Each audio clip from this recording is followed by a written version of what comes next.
All right, now that we've gotten used to dealing with exponential functions, we're going to go into looking at the real usefulness of them in looking at growth and decay. Growth and decay are things that we see in the natural world, we see it in the financial world, we see it in engineering structures and vibrations. It's everywhere. So this is the general form for a growth equation. This is where A is the initial amount of something.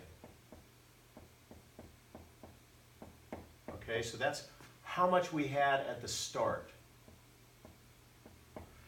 Now, 1 plus R means that it's growth. If I had 1 minus R, that means it's decay. All right, so the rate of growth or the rate of decay. In this case, how much does it grow for each unit of time?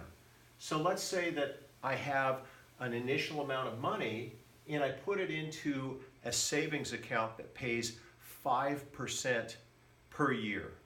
All right? Then I could calculate if the interest is only added on a yearly basis, I could say I'm going to put $1,000 in the account and its rate of growth is 5%. Remember, when I have a percent and I change it into a decimal, this 5% is 0.05. So now I've got 1 plus 0.05. So I put my $1,000 in the bank, it's getting 5% interest, and it's compounded yearly, and I leave it in for 50 years because I'm going to retire. All right? Now I have this situation where every year, 5% of the $1,000 at the end of the first year, I add $50 to it. So now the second year I've got $1,050, and then the next year 5% of that.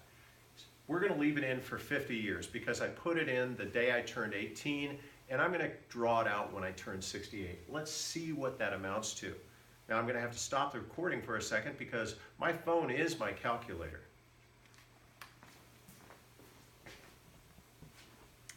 Okay, I ran the calculation. Now look, I've got 1 plus 0.05, that's 5%, and then I raised it to the 50th power because it's going to be in for 50 years, compounded yearly, and that gives me 11.47. So I've got 11.47 times 1,000